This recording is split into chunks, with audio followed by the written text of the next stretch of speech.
The 11th floor has Helmasaurs, which can be kind of a pain. To make them easier, you can claw shot their masks off from up here. This kind of saves you a step, and you can keep them out of the way by leaving them up on this upper platform, so that's kind of cool. The Helmasaurs on their own aren't that big of a deal. It's the rats that are hiding underneath this platform that makes this room kind of deadly.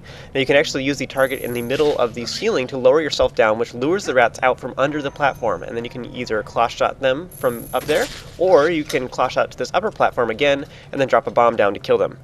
Now you can kill the Helmasaurs from up here using 2 arrows or a single bomb arrow, but that's kind of an expensive way to do it. Otherwise, you want to jump down and use spin attacks to kill the rats and take them out as soon as possible.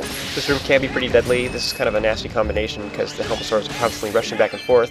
I'm a little embarrassed by this point, I accidentally rolled into one, but anyway, this room can be kind of deadly, so you may want to use the magic armor for the first little bit, and I didn't simply because I'm trying to complete the entire Cave of Ordeals without using any potions or any other healing method other than digging up recovery hearts. Now another alternative is to use the spinner to go through the room, but that's not very effective against the rats. Once all the enemies have been defeated, use the spinner to reach the door. The 12th room contains a single giant purple Chu. Now if you enter the cave later on, there will actually be 2 of them instead, and you can run up to this one and kill it with your sword, but you probably won't be able to destroy its pieces in time before it retaliates and harms you. Instead, I recommend hitting it from afar using the claw shot or the ball and chain. Now you can put all the purple Chu jellies into bottles, but drinking it will randomly heal you or harm you by 1 heart, so that doesn't really help at all. Now I have heard of a few people saying that it's taking them down to only 1 heart before, as in it kills all of their hearts, but leaves them 1 remaining. I've never actually experienced this myself, but yeah. So I've had several people claim that they've had that happen to them. The 13th floor contains Chu Worms. You can defeat them with well-tossed bombs, but bomb arrows are easier. Unfortunately, our arrows are very precious in particular, so instead I recommend you simply take them out one at a time with a claw shot and defeat them with your sword.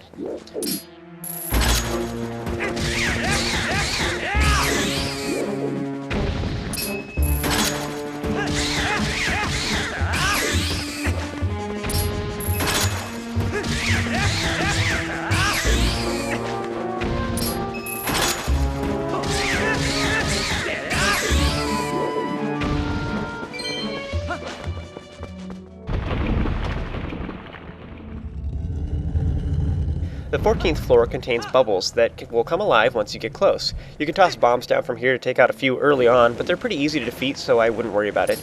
The trick is to lure them together and wait until they're close. You want to use area of effect attacks, such as the spin attack or Minna's charge attack, in your wolf form. Yeah, you saw that ninja defense at the last minute. There's a hole here that you can also dig up that has an orange rupee, which is worth 100. This is simply awesome because if you're using the magic armor, then I highly recommend you use it. If you're going to be getting pretty full on rupees like I am. I'm actually not going to, simply because I'm experienced enough at this that I don't need to.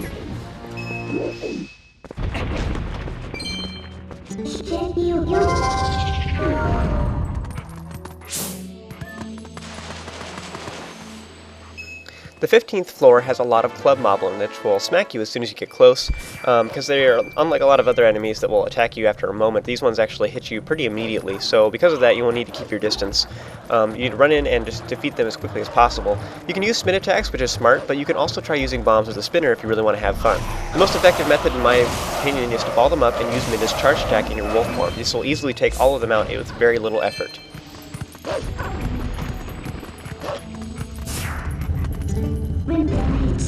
The 16th floor is filled with Keese and rats, and as I showed earlier, the trick to defeating them is to attack as soon as possible, but be prepared to stop and defend if it looks like they're going to attack. Here's a perfect example. Jump down, target a Keese, deflect its attack, and spin attack immediately afterwards. Beautiful, isn't it? It just took out 7 guys with 1 hit, and didn't take any damage to myself. As you can see, this trick to doing well in the Cave of Ordeals is to know your enemies, how they fight, and use their own weaknesses against them.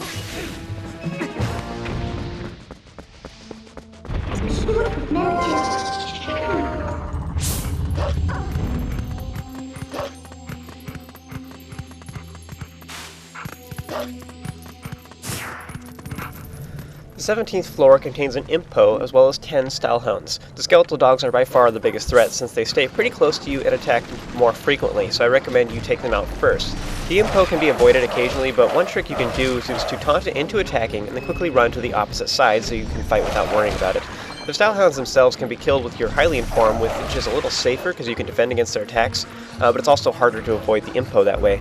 But Minna's charge attack is pretty effective as well. You want to avoid jumping at them with A because you might accidentally latch onto the Poe and be vulnerable for a little while. Once you finally defeat it, you want to go ahead and rip it open to collect its soul, and if you've been following along with me, this should be your 58th soul.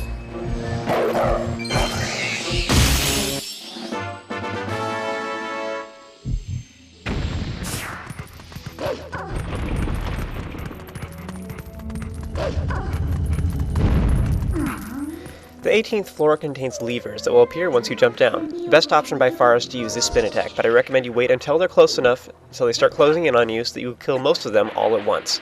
Also, there is a buried recovery heart in this room.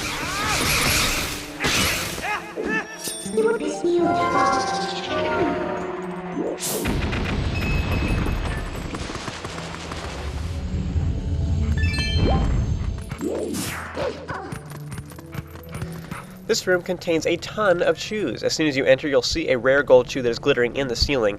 Now these all drop down once you get close, but they'll focus on combining with nearby chews rather than attacking you if they're able. What this means is that you're relatively safe at first. You can run up and just attack them with your sword, but you want to be quick and kill as many as possible. Now, if you're fast, you can quickly kill the rare chew and then put it in a bottle. Even if you get hit, this will restore your life completely when you're drinking it, making it totally worth any damage you might take. I am actually purposefully not using any healing items for this run-through, which is why I didn't do that. Anyway, as I briefly mentioned earlier, chews will focus on combining with nearby chews if they have that option, but if, say, there's an odd number of chews, the two will combine while the third might attack you. By trying to attack them in pairs and making sure that you do not have an odd number of them, you can ensure that you don't get hit. But as soon as they stop being distracted, you should back up, otherwise they'll come after you. If they're too big, you can hit them from afar using the claw shot or with the ball and chain, and you can also use the spinner to run into them, but that's a little more dangerous and not as effective. A little trick to notice about using the ball and chain is that it actually attacks twice. It attacks once when you throw it forward and attacks again when you pull it back. This means you can actually get 2 hits out of the ball and chain if you're close enough. So bam, bam, so that's pretty sweet. This is really important trick to get used to in the Cave of Ordeals because you can take out a lot of enemies really quickly this way. There are certain ones that are important to kill them from range, and chews are a perfect example of this as well. Later on we actually have some enemies that are extremely vulnerable to the ball and chain, and you'll see what I mean later, but using this trick of hitting them twice with the ball and chain is very important. Something else that's cool, worth pointing out, is that if you are playing this on the Wii version, you can witness a cool glitch of sorts here. When a yellow and blue chew combine, they form a green chew, which will restore your magic. Now, the magic meter was in the earlier beta versions of Twilight Princess and was later removed, and the items reworked so that they didn't use magic at all. Now, on the back of the plastic case for the Wii version, you can still see the magic meter underneath the life bar in these screenshots. There's also no regular green chews found within Twilight Princess anymore, but here you can carefully kill the purple chews and leave only the blue and yellow ones so that they will combine. The tooltip for green chew jelly is blank and it doesn't do anything when you drink it, and again I believe you can only do this in the Wii version of the game. As usual, the 20th floor contains the Great Fairy, which will congratulate you and release fairies in the Faron Spring this time. Either teleport to the surface with her or continue with me to the next video where I'll show you the next 10 floors of the Cave of Ordeals.